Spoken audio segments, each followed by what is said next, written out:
thank you all for being here tonight. We are going to kick it off with our Welcome to APHG webinar. Like I said, I'll give kind of a brief background on AGS and the way that we support APHG teachers. Then I'll go ahead and introduce the two wonderful educators helping me present tonight, and we'll get into the meat of stuff. Alrighty, so the first thing I'm going to go over is what is the Geography Educator Initiative from the American Geographical Society. Um, Obviously, the American Geographical Society has always kind of prioritized, bringing together and growing a group and a community of geography educators. But we have a special commitment to prioritize support for teachers of advanced placement human geography. You guys are the ones actually doing the work, kind of, getting the next generation of geographers up to speed and introducing them to the rich world of human geography. And so we have a few support programs that are designed specifically to help APHG educators. This includes, helping you guys learn the essentials of the curriculum, which is what we're going to be covering primarily in this webinar, enhancing your classroom experience for your students, and also engaging in exciting professional development activities by connecting with thinkers and professionals in the world of geography and geospatial science.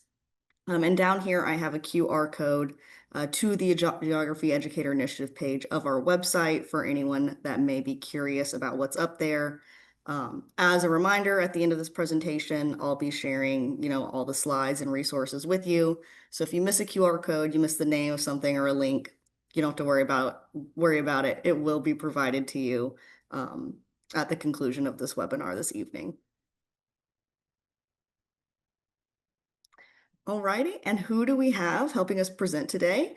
The first presenter you're going to be hearing from is Ms. Celeste Reynolds. She's an APHG teacher from Mashpee, Massachusetts. She is also a co-founder of the Teen Maptivist Initiative, which AGS also runs, and you'll be hearing a little bit more about that towards the end of our presentation.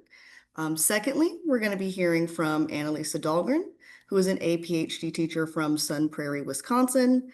And myself, my name is Annika Sutton. I work for the American Geographical Society as their education coordinator.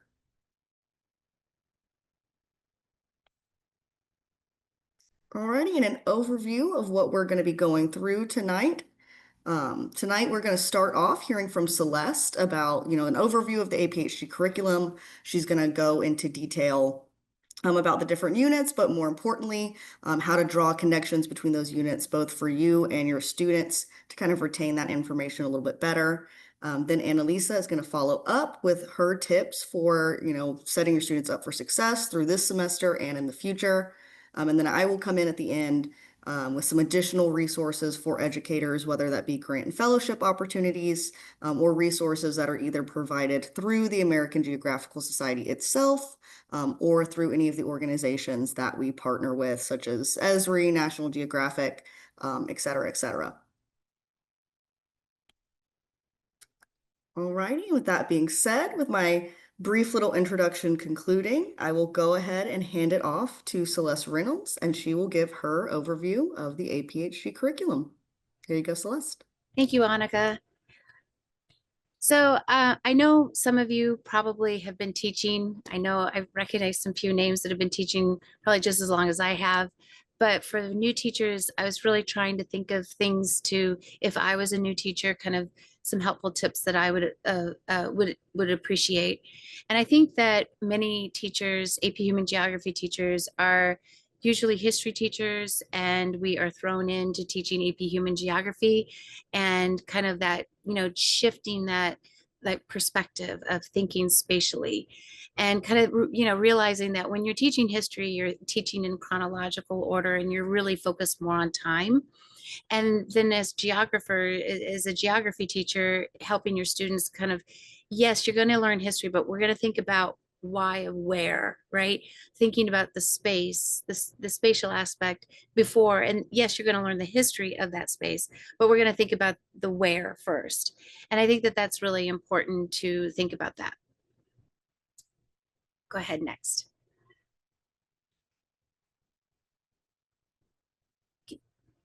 There we go. So, many of you probably have seen this in your CED, and just be aware that when we're looking at our units and knowing the order of their units, but also being aware that within those, what units, they're pretty much unit 2 through 7 are weighted evenly, and the students are going to be assessed on those evenly, and unit 1 is a little less. And the reason why I think that this is important, and I think that sometimes when you're teaching a course for the first time and you really get into the curriculum and you start diving deeper and you're like, wow, this is great, I love this, and you can sometimes spend a little too much time if you're not paying attention to your pacing guide. But just remember, you want to make sure you give all of your units the same amount of time so that you can get through all the information for your students. Next. So the other thing I want to say too is that there's kind of 2 things that you need to think about is your content. And so, what is it specifically you want your students to know? And then the skills, what you want your students to be able to do.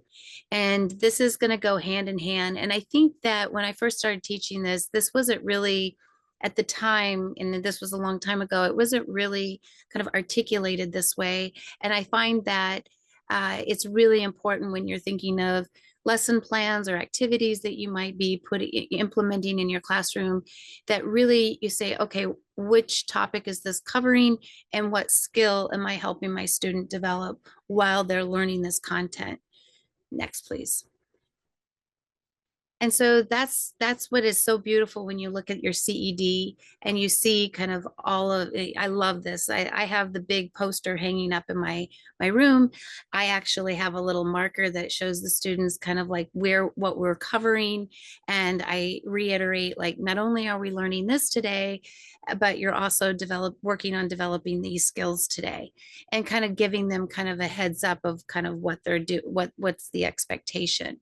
But then they get to see kind of like where we are and where we need to go. And then that kind of gives them kind of a roadmap. And I think that that's also important for you. So just make sure you're really looking at that CED. And, as you can see, that some units do look a little bit longer. They have more topics than others, but you still want to make sure you're giving the same amount of time to each unit. Next, please. This is another part of your CED that you really want to think about, kind of like, okay, when I'm hitting this topic, they do a really nice job of saying, this is the skill that you should be focusing on helping your students develop, and really pay attention to that. And if you can go to the next slide, this is kind of, really make sure you can really read your CED. And then when you're looking at your skills, these are things that this is helping your students think like a geographer. This is, you're developing skills for them to kind of, we think like a historian, but let's think about like a geographer and thinking spatially. And these are the skills that are going to help them do that. So I think that this is very important because this is what they're going to be expected to do on the assessment, on the AP exam. So this is, and you want to make sure you're giving your students multiple opportunities and, to practice the skills. And sometimes that could be informally as well as formally. Now, if you could go to the next slide, this is where I kind of think that it's kind of like the aha moment of kind of really thinking about, okay, what do I want to do with these skills here? If you look down at the skills and you look at the top here, you can kind of see describe, identify. Those are all emerging skills. And usually those skills tend to be sort of your first few prompts on your frequent response questions. And so it's sort of like in the frequent response question, they sit there, free response questions. They're asking identify, describe. Those are really, and as you move down in those prompts, those skills are going to get a little bit more challenging and the students are going to have to write a little bit more. And so as you are, asking questions in class, let's say, for example, you found a great article with a beautiful map in it, and it's talking about a current event, and you want to share that with your students, you can display the map and think about those operator terms like identify what you see in the map, right? or describe the patterns that you're seeing in this image, and kind of ask them that verbally, or if you have a quick write, thinking about how to word your questions using, I call them operator terms, like describe, explain. And then as you move further down, whether you're, teaching it verbally or you have questions that you've written down, that you are using that same language with your students so that they're getting multiple times practicing, looking over those skills. So when they get to the bottom of them, you can see that those are advanced skills. And that's what you want to make sure that if they, when they say, explain to the degree which, and of this, blah blah blah blah blah, the students are saying the degree, but then they're explaining why they think it's either a high degree or a low degree. And so if you're, and I know when I saw this, I was like, oh, okay. I kind of made I put it on my uh, top of my desk, and so I made a conscious effort that when I'm asking students a question, I'm using these operator terms when I'm having a discussion with them or I'm asking them questions, so that not only are they reading it, but they're also hearing it. So next. The other thing that you want to pay attention to in your CED is the topic pages. And this is kind of looking at your topic and kind of going a little bit deeper of like what specifically you should be teaching or making sure your students know about that topic. And also it's kind of like that enduring understanding, like what do you want them, what is the big takeaway once you've covered this topic. In addition, it's kind of highlighting what skill you should be focusing on. Doesn't mean you don't have to, you don't focus on other skills, you can, but that's the one that you really want to make sure that you're having your students develop. The other thing too is don't forget those little classroom resources. Like this one right here on that one is classroom resource scale. I have used that multiple times for my students, as either as a reading, and we can have a class discussion on it. And it's just a great way if you are not familiar with thinking geographically and trying to become more familiar with those that the different topics. Those are great resources to turn to. Next, please. So I kind of had to stop and think, like, what are some of the biggest things, like the big overarching kind of things that you want to make sure that you're introducing early in the course, but also making sure that you keep coming back to it and you keep, asking your students about it and referring back to it over and over again so they get the practice of it. And that is scale versus scale of analysis. And initially in the year, you introduce it to your students, and by the time you get into the political unit, if you haven't mentioned it for, um, let's say for, 2 units, and then all of a sudden it comes up and you ask them a question, and they're like, scale of analysis, they look at you as if you have 3 heads, right? And so you want to make sure that you kind of are doing this on a regular basis and making sure that you're, um, making them use scale and scale of analysis over and over again. Next, please. The other theme that I was thinking of was globalization. That's something that you want to introduce in your unit 1, and also making sure that you make that part of every unit in where you see fit, using that terminology all the way through the entire course. Next, please. Another one is, this is other people use different terminology. I've seen speed. I use ESPN because I like it, keep it simple and keep it easy, especially with 9th graders. And just kind of giving them, I have this in a poster format, and it's above my board, and I have it on another place on the side, so that my students are constantly thinking about it. But this is where, when you were talking about different topics, you could say, well, what's an economic impact, or what is a social impact? And trying to make that part of your language, and asking students about it so that they're thinking in those terms. Next, please. So here's some examples. This is kind of, thinking about that ESPN, if you're talking about migration and push and pull factors of migration. And this is kind of where, what are some economic, push and pull factors? And so, kind of your students can kind of give you generalized, and then you can give them a specific an example. And I think that's another thing that you want to try to do as much as you can, is giving them examples so that they can use those examples to draw upon if they face anything else in the exam. They can say, oh, well, I learned about this.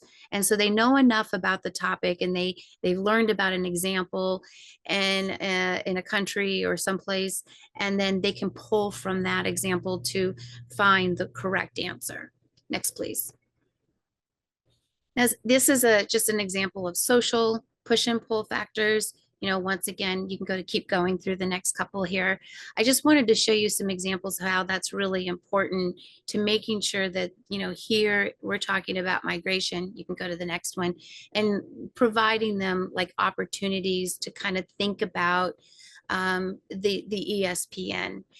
And I know that, that's really important to do that, because a lot of times we'll say economic or social, but sometimes we might forget environmental, what could be environmental push and pull factors. And can we think of some examples? So that's really important to try to do that as much as possible.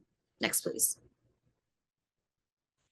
Here's another example of looking at intervening obstacles. And I thought that this was a nice little image here, where you have your economic, social, political, and environmental right on there, and giving your students, examples, and trying to give them opportunities to kind of think of that. Because oftentimes when they'll get into an FRQ on the exam, they might be asked something like that. And like something specific, like what is an economic intervening obstacle, right? And you want that to have, they've had some practice on thinking of that. Next, please. Here's another one, is centrifugal and centripetal forces. I always use hand gestures with this one. Centrifugal or centripetal, you come together, that's peace, P for peace. And then centrifugal is coming apart, right? And you fight. So I say centripetal, centrifugal, and we sing a little like song and stuff. But I think it's also one of those things too, where thinking of centripetal and centrifugal forces, and what could be in the political, what could be economic, what could be cultural. Oftentimes I love this little activity, because students will say, well, it can be both. Yes, they can. And so that's kind of one of the things, just how are you, how are you, what is your position on that perspective? Next, please. So I think this is probably something that takes time. And also the other thing that I actually had the opportunity to take a workshop, and the former chief reader was Dr. Seth Dixon, and he was presenting that day at the workshop. And he kind of, I was a new teacher still. I probably had been teaching it for 3-4 years. And he came in to talk about agriculture. And one of the things that he said that it kind of really made me kind of like reflect on kind of how I was teaching the units. And he said, okay, let's say you're starting agriculture, right? And how do you take what you learned, what the students learned in population, and connect it to agriculture? And he kind of said that it's really important that you help students see the connection from one unit to another unit. And I sat there and thought about that, and I was like, oh, that's important. And I started to see that. And I know the first year you're going through the curriculum, and you're just, sometimes a day, maybe 2 days, hopefully you're 2 days, maybe you're a week ahead of your students. But if you're a day ahead, it's really hard to kind of understand how to do this. But once you become more familiar with the curriculum, or as you're teaching it, you start to realize like, oh, we talked about this in unit 2. Kind of think about how these units are connected, and help your students see those connections. So one of the things that Seth made was that he said, okay, so you start with agriculture, and you ask your students, so what did we learn about the world population? It's growing. All right. So now that we're getting into agriculture, how are we going to feed that population? So it already helps students just that one little question begin to think and how agriculture and the population unit connect, even though in the CED they're kind of separate, right?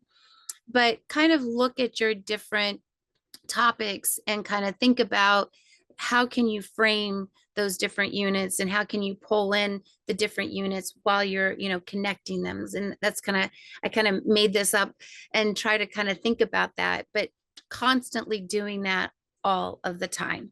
Next, please. So this is a prime example, as a more experienced teacher, and to talking to other AP Human Geography teachers, and I just was like, oh my goodness, this is brilliant, right? I was already teaching some of the Unit 7 topics my first several years when I got into the population unit, right? But I wasn't being intentional, and I really wasn't. We didn't have the CED. The CED wasn't lined out like it is today. And so I was teaching some things, but it was sort of informal, like kind of like, okay, you need to know this. And I wasn't being really intentional, like looking at the specific topics. And so this is kind of where when they came out with the CED and it kind of starts to spell things out for you a little bit more detail, one that I started to realize is like, this is cool. Like, this is a topic in Unit 7 that I probably should introduce before I talk about population. And the reason why is because when I get in further, it's really important for my students to be able to know what these are, especially if they're ninth graders. If they're juniors and seniors, they might be a little bit more aware of these, but definitely freshmen, they're going to be like, you're talking about what? What's economic sectors? What are you talking about, Mrs. Reynolds, right? And the other thing too is that if you are a teacher, I'm a teacher that we start after Labor Day. And so the time that I have with my students to the day of the AP exam is very, very limited. And I have to be very strategic. And so sometimes when I get towards the end, closer to the AP exam, I don't want to be having to teach the entire Unit 7 because I'm not going to have enough time. So I have learned to take bits and pieces from other units and start sprinkling them in so that I'm already teaching as I'm going through, and where do they fit in so that contextually, so that the students, it makes sense and it helps the students kind of understand what we're talking about in class. This is one of them, and I saw this from other teachers. I can't take, and it's like, oh, this is brilliant. This is so brilliant. And so thinking about how you can take topics that are later on and introduce them a little bit earlier while you're teaching. Next. This is another one when we talk about measures of development, right? And we kind of say, okay, there's measures of development, there's economic, and then there's social, right? And this is another one that I like to hit before I hit population, just because we're going to be talking about development. We're going to be talking, but we're going to be talking about all of these topics. If you look at like the UN sustainable development goals, right? So this is really cool because you can start talking about clean water and sanitation. You can start talking about climate action. You can still talk about poverty, quality of education, and what that means. And so you can start talking about the UN Sustainable Development Goals, and you can start touching upon that all year long, and you can keep going back to it. Next, please. So this is just another slide of kind of what to introduce to your students. If you can go to the next one, please. And so when you get to their demographic transition model, yes, you want them to know, birth rates, death rates, and what that means for and how that impacts the natural increase rate. But you also want your students to know, why are death rates dropping? Why do birth rates stay high? And then what does it take eventually for those birth rates to go down? And they will, if you have introduced some of those topics that we were talking about, like economic sectors, development issue topics, then what happens is then when you get into the demographic transition model, they're going to understand the reason what isn't impacting birth rates and death rates a little bit better. Next, please.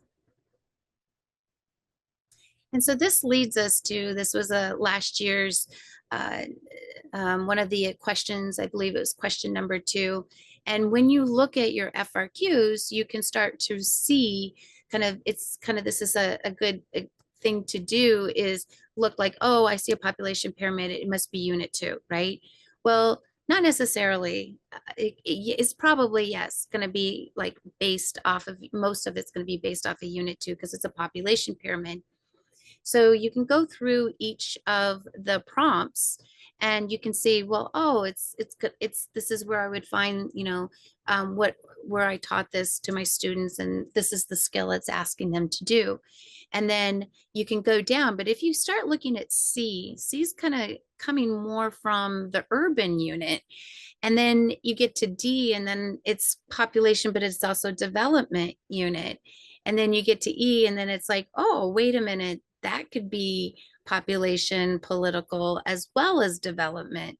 So what you want to make sure is help your students become flexible, like mentally flexible, not physically, but mentally flexible in those FRQs, and realize that, yes, something might look, you see a population pyramid and you might think this is all unit 2, but there's also parts of it that you're going to have to pull from unit 6 or unit 7 or unit 4, and they need to be able to kind of be able to pull that out. And that's important, that you give them opportunities to do that. And it's also a great way for you to think about when you're approaching different topics, looking at these FRQs and kind of saying, oh, well, when I'm talking about this, I see in this FRQ, it is hitting this, but they're also, if I think about it, it's also covering this topic. Maybe I should be kind of talking about this topic along with this topic. And so that's a good way of kind of thinking or figuring out how you can start introducing different like topics from different units and bringing them together and helping your students connect the different units. Next, please. So I know that a lot of people say, what's your favorite resource, Celeste? And I think, when you're trying to learn the curriculum and you're trying to figure things out, and today you are very fortunate, we are very fortunate to have a CED that really lays things out for us. And there is amazing material out there. And I know this one you do have to pay for, but I want to say that I had to really, as a new teacher, it took practice, and it took a lot of trying to find how to help me learn how to connect the different units and do it well. And this was a resource that helped me. And I'm not saying it's the perfect resource, but it helped me. And it's my students enjoy them. And I know someone's like, well, we don't have to write their students don't have to write DBQs, but I say no, but they still have to look at documents, and sometimes they're maps, sometimes they're graphs, and it gives them practice of looking at it and answering questions.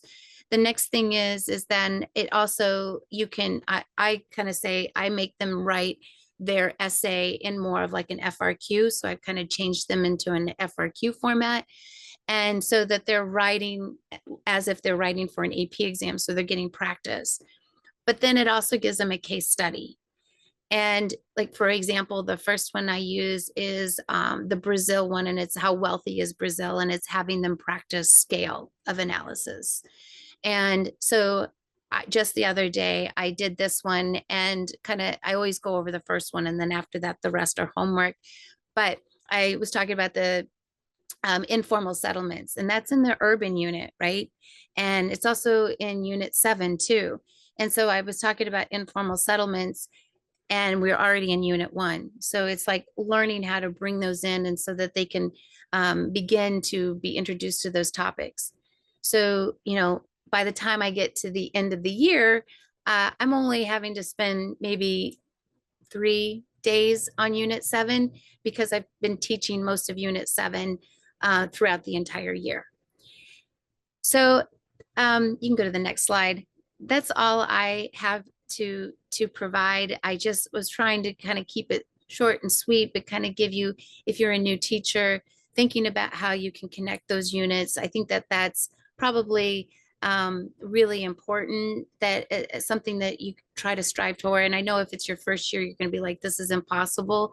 But my thing is that as you teach it more and more, that's something that's really important to do. So thank you. And if you have any questions, please feel free to reach out. Thank you. And I will pass that over to Annalisa next. Thank you. Hi, thank you. My name is Annalisa Dahlgren. I'm coming to you from Sun Prarie, Wisconsin, which is a suburb of Madison. And on the next slide, you'll see I have 4 topics that I'm going to share to help you set your students up for success on this spring's AP exam. So first, I'll talk about how to use resources and key resources that can really make learning both super educational, but also fun for you and fun for the students, because we know they learn more when they're having fun. Second, the importance of making a schedule and sticking to it. Third, how you can incorporate some current events and local connections. And then finally, what scaffolding can help support student success in our class. All right, next slide. Celeste already talked a great deal about this, but the CED is really the framework for the entire course. So becoming deeply familiar with it is important, as she explained. The CED can be accessed online as a PDF. You can print that off, or you can order it from College Board. I have one printed that I keep at home, one printed I keep at school, and then I can always Control F in the PDF so that I can find what I need to as I'm working through the course and doing my lesson planning. Next slide. The next piece to make sure that you have access to is AP Classroom. In AP Classroom, there are so many resources that students use if you introduce them. I teach mostly 9th graders. And so for my students, first, this is their first AP class. And for most of them, it's their only AP class. So I guess as I'm thinking about the resources that I get to introduce my students to, I'm teaching them skills that they can use in AP Human Geography, but also tools that they can ask for or use as they're taking future challenging classes. So becoming familiar with AP Classroom, both from the teacher and the student side, can have huge dividends. There are question banks that you can use to help build your chapter or unit tests that kind of align with where your students are at. You can offer progress checks, which are end of unit quizzes that mirror both the interface of how the students will take the AP exam and the rigor of the exam. And then there are secure practice tests that you can use with your students as you're either reviewing for the test, or I've used practice tests at the midpoint in the school year to say, like, look how far you've come, and we still have more learning we get to do together. So that can sometimes be a nice way to use some resources in AP Classroom. There are also video lectures that you can use in AP Classroom. So tons of resources for students and you to use and become familiar with so that your students can have success in the class. All right, the next slide explains that there is an AP Human Geography teachers group on Facebook, and it is fantastic. The breadth of resources, the generosity that human geography teachers have is immense. On the Facebook group, you can use the search feature to search for, so here I've got a search for diffusion. You can search for a specific tag within the CED, and it will pop up linked articles or lesson plans that other teachers have made, or Canva like posters you can print to put in your classroom that are aligned with maybe that thing that just feels a little bit weak in your lesson plan to help you beef up what you're doing. You know, I really want to teach about diffusion, but I need a few more examples of hierarchical diffusion for it to make sense to my students. And then all of a sudden you read and you're like, oh, of course I could talk about that as an example. I hadn't thought of that. And the abundance of resources in the Facebook group is deep and very, very useful. All right, the next slide are other resources that you might either purchase or share with your students that they exist. My school uses the Albert platform, so my students can do individual test prep on Albert, where they can get immediate feedback on what questions they're getting right and wrong. And one thing that I like about Albert is that the questions say not only like why this one is correct, but also why the others are wrong. Some of the questions on Albert are very difficult, and my students and I discuss how that is what makes it a good review. If your brain is stretching, that means that you're working and you're making connections between what we've talked about in class or what you've read in the textbook and how you can answer this question. That means we're growing. Similar, iScore 5 is an app that you can get on your phone. I think it costs $5, and it's like on the go practice. So I have students who will get iScore 5 either in like the spring as we're starting to review, or some will purchase it and use it throughout the year as kind of an extra layer of studying to prepare for our unit exams. And I have students who will use iScore 5 with like anytime they're in the car, they'll take out their phone and answer 4 or 5 questions to just continue to review and think about how multiple choice questions tackle the topics that we're studying and discussing and talking about, because that is this kind of discrete portion of the AP exam. And then I also introduced that there are these review books that exist. Students, after they graduate, after they finish my course, will often donate them back. So I've got a library of them in my classroom. Some students will borrow them. Some students buy their own. But I guess I like students to know that whether you're struggling in AP Hug now, or you're in a future challenging class that's a struggle, these resources exist. The skills that you're learning in Wisconsin as a human geography student are the same skills that AP human geography students in Florida and Texas and California and Nebraska are all learning, which means there are resources available to support students. Okay, then the next slide also speaks a little bit to students. I know that I can spend a lot of time on TikTok, and sometimes I even find really great ideas and lessons. There's a few creators that I think highlight specific human geography trends. The creator in the center talks about language. The creator on the left often talks about how either map scale or different thematic maps just help you make sense of the world. And sometimes it gives you just that entry point or that hook that you're looking for with students to be like, oh, that was the map that my lesson was missing to make this one idea clear. And then obviously TikTok can be a source of humor to lighten the mood in your classroom as well. That's what the creator on the right is showing. But students speak in TikTok, right? They understand quick bites of information that's coming at them very quick. And so if you can kind of intake some of that and then use it in your vernacular with students, I think it might help. All right, then the next slide moves to our next big tip for student success. And that is to make a schedule and stick to it. Similar to Celeste, I start after Labor Day with my students, and we all take the test the same day, whether we start before or after Labor Day. So we are all prepping for Tuesday, May 5th. That means that for me, very rigidly, I have to complete, or the schedule that I choose to set for myself is to complete the first 4 units in my first semester. I complete the last 3 units in my second semester. And then I make sure that I carve out 2 weeks of review. Knowing that we'll have time to loop back is so important. I would also caution to build a buffer in, at least here in Wisconsin, we can have snow days or cold days or ice days, anything that's gonna keep us from being in school. So like if I can give myself a 1 or 2 day buffer just to allow for us to have the time that we need, that's great. But culture can be so fun. And I know I have students who sign up for the class, not because they're interested in AP or college credit or political boundaries, but because they like learning about culture. And I think it's really easy to feed off of their enthusiasm and their love for culture. But like Celeste said earlier, culture is the same percentage of the test as the other units. So I know that I always have to finish up culture a week before winter break so that we can wrap up unit 4 for me by middle of January when we shift to second semester. And as difficult as it is to stick to that schedule, it is so, so important.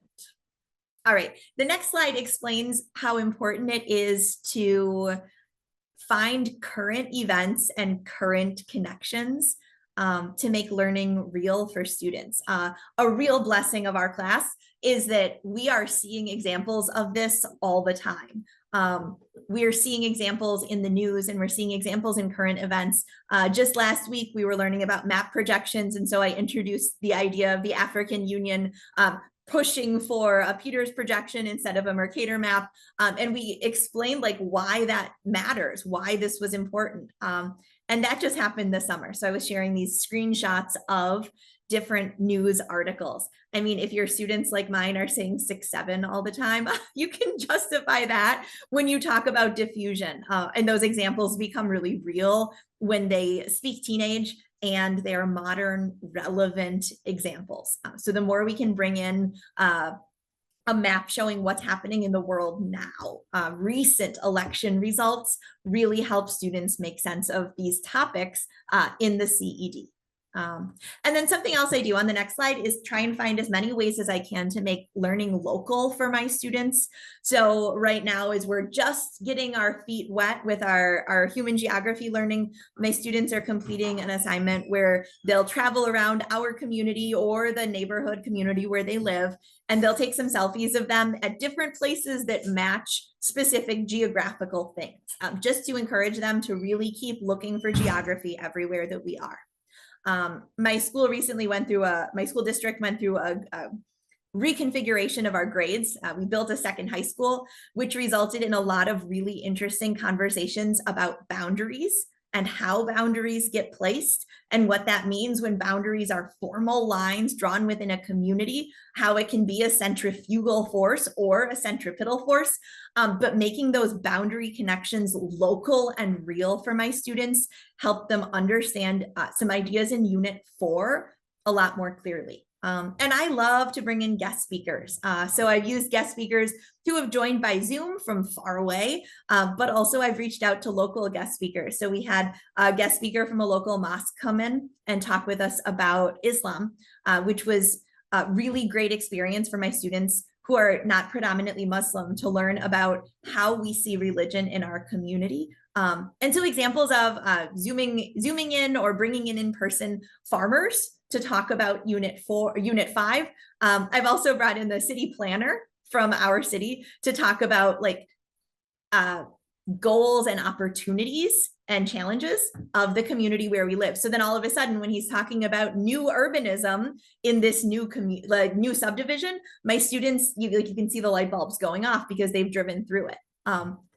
Really interesting to do. All right, then my last point is how it's important to scaffold the learning. For me, my students are 9th graders. They are in their first AP class. And so what can I do to help them learn about themselves as a student to make future AP classes better?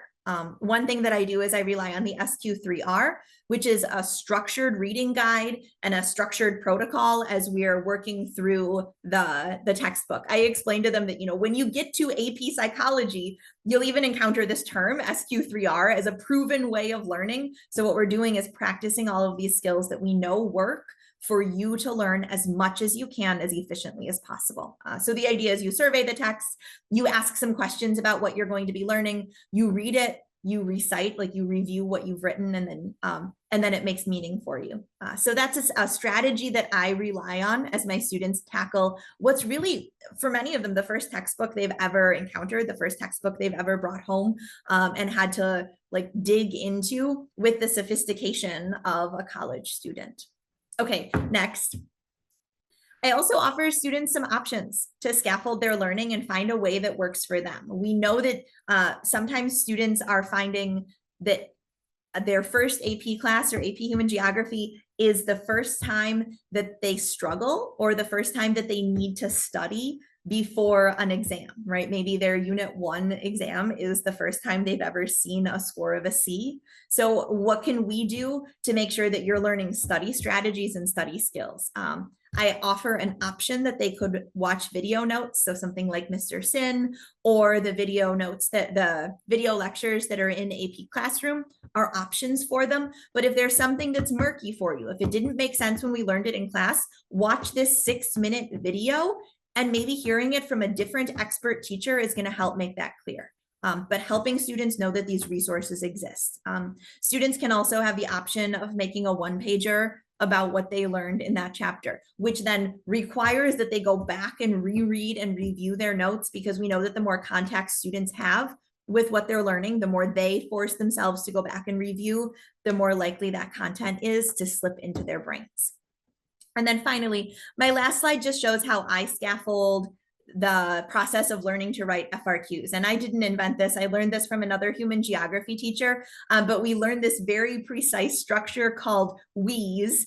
And my students chuckle because we grow to love writing these WHEES. I don't even introduce FRQs in my classroom until January. And we focus really, really fiercely on becoming experts at defining and describing these terms so that then when you encounter an explained term, your brain says, oh, that's a we. I can write a we, and they know what to do.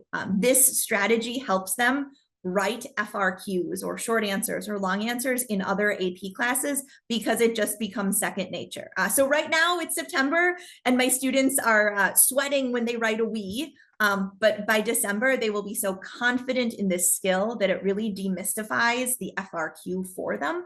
And they feel confident in themselves as a writer. So then kind of like Celeste said, they can pull the knowledge, they can flexibly think, they can do the mental aerobics to answer the questions because they're not worried about the structure of their question because we practice so hard with this scaffold writing structure of the we. That's the end of the ideas that I have to share, but like Celeste said, please reach out if you have questions, and AP Hug is the best class that there is to teach, and I'm so glad that you're here today.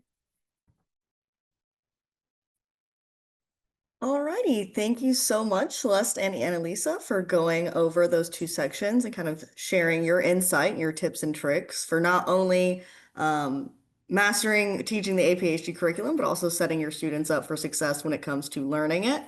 We're going to transition a little bit, and instead of talking about stuff very curriculum specific, I am going to dive into kind of some additional opportunities and resources that I'm aware of specifically for geography educators or geography students. So the first thing I'm going to discuss is just a couple of grants and fellowship opportunities that I know are currently open to geography educators. And I like to separate this section from the overall resource because I'll share a lot of resources with you in a moment. And I don't want these to kind of get lost in there. I want to put special emphasis on any opportunity where there is a chance for you to, earn money for your classroom, earn a networking experience, or earn an experience that's going to kind of help you expand upon your teaching skills. And so I'll just dive right into those. The first one I'm going to discuss is a grant from the American Geographical Society. It's called GeoBoost. And through our GeoBoost program, we reward $300 grants to up to 40 or 50 APHG teachers. And these grants are designed to boost geographic learning in your classroom. We've had teachers use these to purchase new resources such as textbooks, maps, graphs, as you can kind of see in this image on the bottom left. Provide hands-on learning activities. So in the bottom right, we have a photo of a teacher who used her grant to make a class garden. And then also we've had teachers use these funds to put towards class trips or excursions.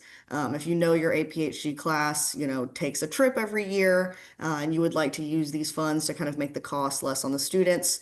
Or maybe if you don't take a trip every year and you think it would be really fun to kind of start that up, we've had people go to museums, go to like local like community gardens and things like that, or go and visit a working geographer in the field. Really, it's completely up to you how you would like to spend your funds, as long as they go towards your APHG class. And the applications for that are open currently. They'll be open for a couple more weeks through October 6th. And you can apply right on the Geography Educator Initiative page of the American Geo website, or you can use this QR code up here in the top right to get linked right to the application. It's a very simple process, only a few questions, should only take a few minutes, and your chances of being selected are quite high because, like I said, we do give out these grants to a large number of APHG teachers. So I just want to make all of you aware of that. I highly recommend you apply. On the next page, I will talk about a fellowship opportunity through the National Geographic Society, which is one of our partners. It's the Grosvenor Teacher Fellowship. It is also currently open, and this QR code in the bottom right will take you right to the application page. And this one is a bit more in-depth than GeoBoost might be. GeoBoost is a very quick application just to give you some funds to purchase some new resources. This fellowship is all about kind of giving you a hands-on learning experience. So the selected educators are hosted abroad for voyages through a partnership between National Geographic and the Lindblad Expeditions organization. You gain field-based experience in a variety of places. There are a couple photos down here, the one in the center and the left. These are both from places in the US. Um, and this one on the right is abroad. So you have the opportunity to visit places across the continental United States, or to go abroad to get this field-based experience. And then prior to your return, you just agree, to have a 2-year commitment working to support the National Geographic's education initiatives.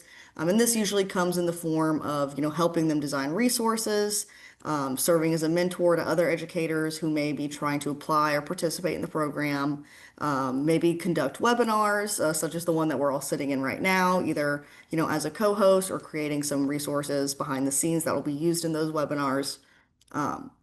So it's a very fair trade-off for the field-based experience and the time abroad that you will receive as a teacher fellowship.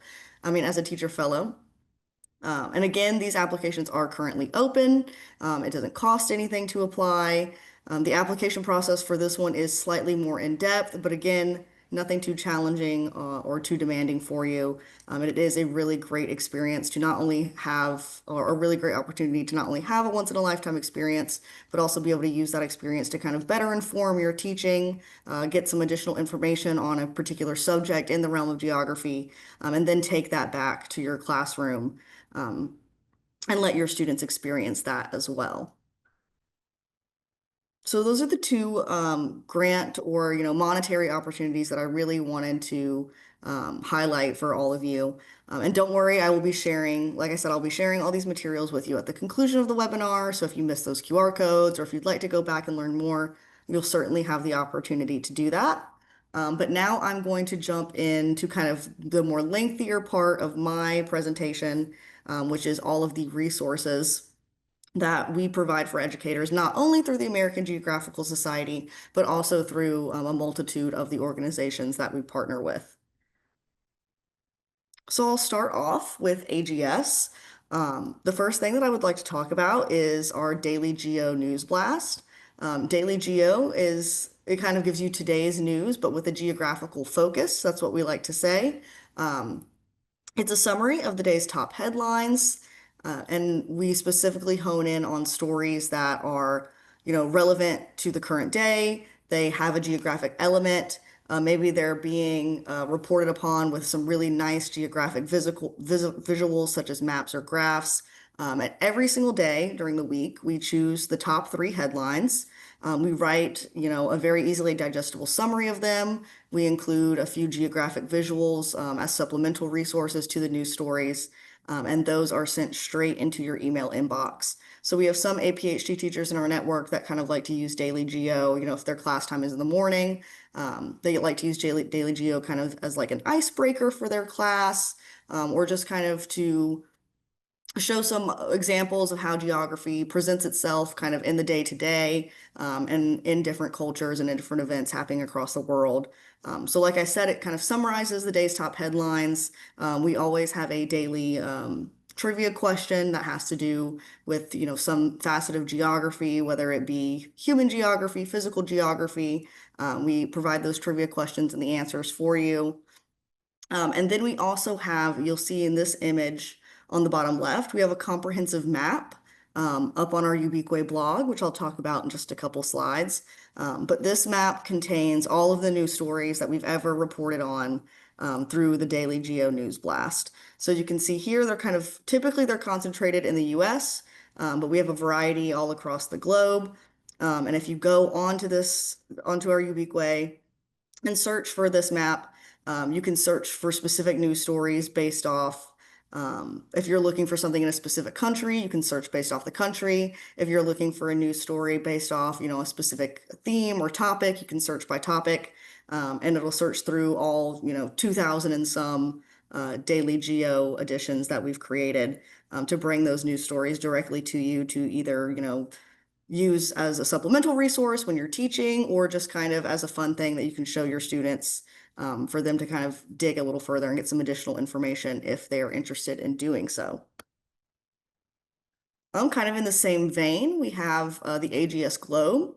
The AGS Globe was just newly launched, and it is, instead of kind of being a daily look at geography and how it's used, across the globe and in the real world, this is on a weekly basis. So it's a geographical analysis of a variety of topics. We can see down here, I have an example of one of our latest ones. So this one is all about, threats to the ocean floor, threats to, the biodiversity within the world's oceans. And it kind of hones in on one specific topic each week and kind of gives an in-depth analysis of kind of the background of that topic, what's going on with it currently. We always include some really nice geographic visuals within the globe.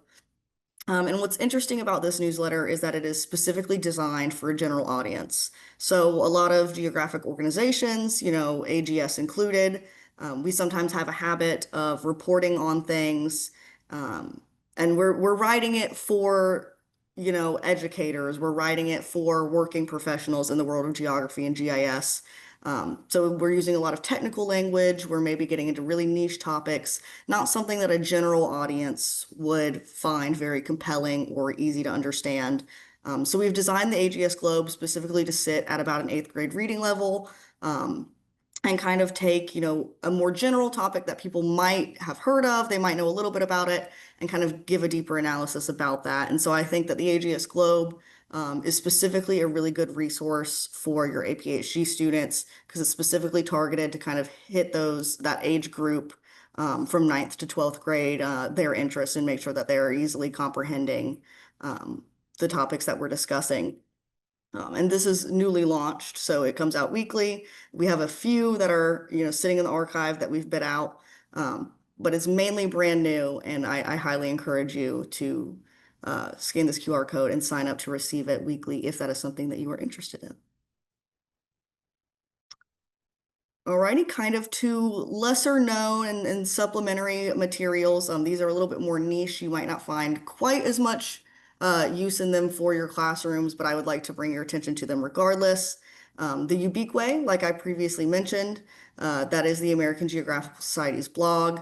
So this website is where you're going to access that archive of all of our daily geo news stories. Like I said, we have that really convenient search engine where you can search by country, by topic, to find, news stories, current or past, that relate to whatever topics you're teaching.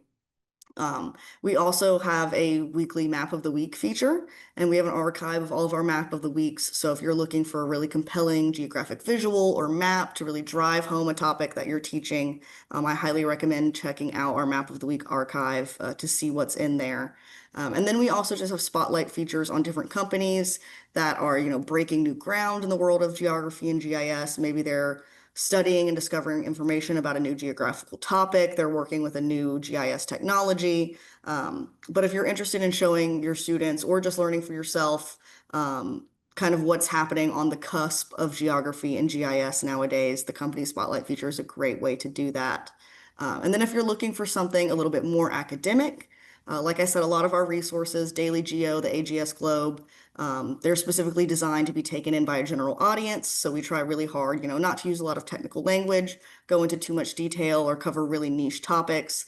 If you would like the opposite of that, if you would like to get a little bit more, dive a little bit deeper and get a little bit more in depth about different, geographical topics, themes, research, the Focus on Geography is a great way to do that. It's our online journal, and it features firsthand accounts of real life researchers and explorers across the globe that are, trying out new geographical technologies. They're looking at new ways to understand current features and themes of geography, and they're doing that in a little bit more of an academic sense than some of our other resources maybe.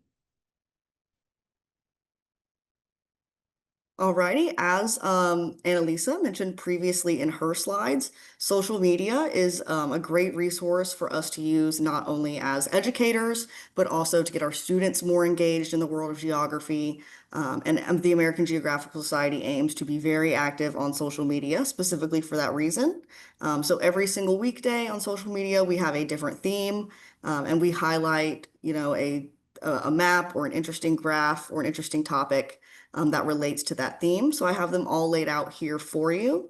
Monday is our Mappy Monday. So we find a particularly interesting map, and it could be interesting in the realm of, it's diving really deep into a fascinating topic, or maybe it's just kind of like a fun, silly map. Like what is around the holidays, around Halloween, we might do what is the most popular candy in each state, or around Christmas, it's like, what is your favorite, Christmas movie in each state across the US. So it ranges in topics from more academic to more lighthearted and enjoyable. But Monday, we do a Mappy Monday. Tuesday is our Topo Tuesday. So we're focusing on a specifically interesting feature in the realm of geomorphology, deep valleys, high mountains, undersea ridges, interesting features across the world like that. We have World Culture Wednesday, which, is shifting a little bit away from the physical geography that we focus on in the beginning of the week and talking about, that human geography that we all know so well. So it's sharing cultural practices, customs, maybe a special holiday, a special piece of clothing, but just kind of giving students and educators an opportunity to learn more about a culture separate from our own. Thursdays is when we post our Map of the Week feature. So as I mentioned in those previous slides on our Unique Way, we have an entire archive of all of our Map of the Weeks where we choose, a particularly well-made map or particularly interesting map, and we do kind of a deep dive on what it's representing and what it's trying to teach us. And then Food Geo Fridays is where we share interesting dishes from across the globe. Um, Typically, they are, from places abroad or different cultures, but occasionally, like I said, during holidays, we may, hone in on something that you guys may be a little bit more familiar with across the US. But this is one that I particularly enjoy because I think the connection between, people, place, and food is particularly interesting, and it's something that everyone can relate to, regardless of being an educator, being a student, living in the US, living abroad. Um, yeah, and so that's just an overview, kind of what the themes of our social media look like on a day-to-day basis. And we are active on pretty much every social media out there. So typically, if you just search, American Geographical Society or more often American Geo, we will be up there for you. And I highly recommend you check us out on social media and encourage your students to do the same. Alrighty, and one of the last things I'll talk about in terms of the resources that AGS provides is our Teen Maptivist initiative. And what Teen Maptivist is, it's a network of high school student-based chapters, and it teaches students all about the power of open source mapping. So we utilize something called OpenStreetMap. You may or may not be familiar with that, but OpenStreetMap is an open source map of the entire world that's created completely through volunteers giving their time to, map local neighborhoods or map abroad using satellite imagery. And it creates a very comprehensive and detailed map that's used, you know, uh, through private organizations, humanitarian orgs. Sometimes it's even used like through companies for like commercial revenues.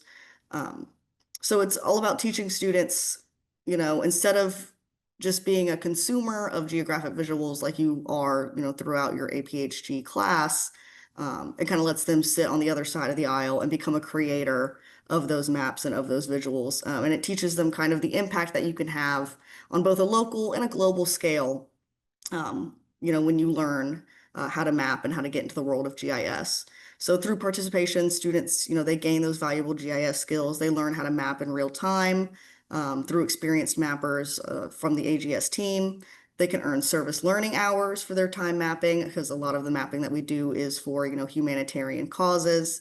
And they get leadership opportunities by being, the training coordinator, the president, the vice president of their Teen Maptivist chapter.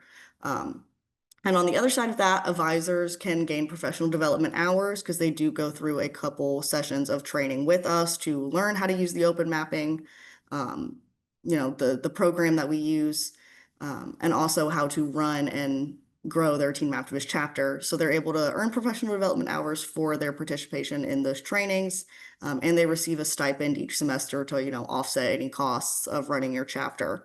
Um, and again, like I said, it's just a great opportunity for you guys to kind of sit on the other side of the aisle instead of just looking at maps all the time. You get to create them and you get to kind of get in there and get your hands dirty and have, a firsthand account of what it's like to be a mapper. Um, and again, this QR code just links directly to the Teen Maptivist website if you would like to learn more about this initiative and about the chapters that we currently have participating within it. Alrighty, now I'm going to switch gears a little bit and start talking about the resources that are outside of GIS from the organizations that we partner with. So I'm going back to the National Geographic Society for just a moment. Like I said, they have that wonderful fellowship opportunity for any interested teachers. They also offer something called Explorer Classroom. So through signing up to Explorer Classroom, you're able to connect your students with a National Geographic Explorer. So that's somebody that works for National Geographic out in the field, doing a variety of things, studying a variety of topics. And you get a live 45-minute session with them. It's essentially a virtual class. They get to interact directly with, a professional geographer or somebody working professionally in the world of GIS. And then they get an opportunity to kind of ask questions and connect directly with them. And if you can't join a live session or, you don't want to sign up to join Explore Classroom, but you're just kind of interested in what they do, they have a great bank of pre-recorded sessions available on their website and on their YouTube page that you can use as a resource in your classroom. Additional resources they have that are a little less in-depth, but also really good to know about is the education blog. So this is where you can get your latest information from the National Geographic Society about, different education resources, ideas of, lesson plan ideas or activities for your classroom, and hear stories from those National Geographic explorers that I just previously mentioned. And they also have a really fantastic education search feature. So on their education page of their website, you're able to search any topic or theme related to geography. Again, you can search, a different country or a location, or a name maybe of a specific species or of a specific like plant or animal that your students may be interested in. And it'll provide you with a plethora of resources ranging from short blog posts to full-length articles, maybe even like a few videos or interactive resources. And you can get access to all of that through their extremely comprehensive search engine. And again, you can find all of this on the National Geographic website, specifically underneath their education tab. Alrighty, piggybacking right off of the National Geographic Society, we also have the Environmental Systems Research Institute, or ESRI. They actually have collaborated with Nat Geo to design and roll out this special map maker tool. So this is a digital mapping tool that is specifically designed for teachers, students, and National Geographic explorers. It's extremely simple and easy to use. It has a very simple interface. It includes a lot of presets, so certain map features, map backgrounds, map textures.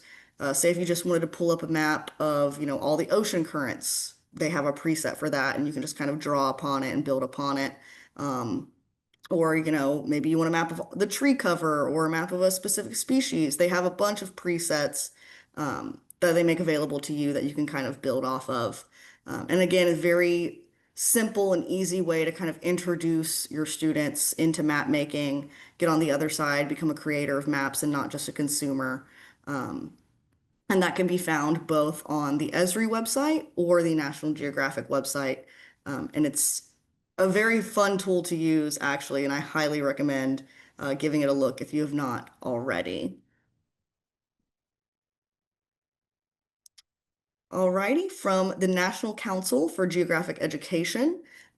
This is an organization that we've just most recently partnered with, and they have specifically asked us to kind of highlight a couple issues and volumes of their journals and also pass along the information about their 110th annual conference. It is taking place fairly soon, in about a month, in Omaha, Nebraska.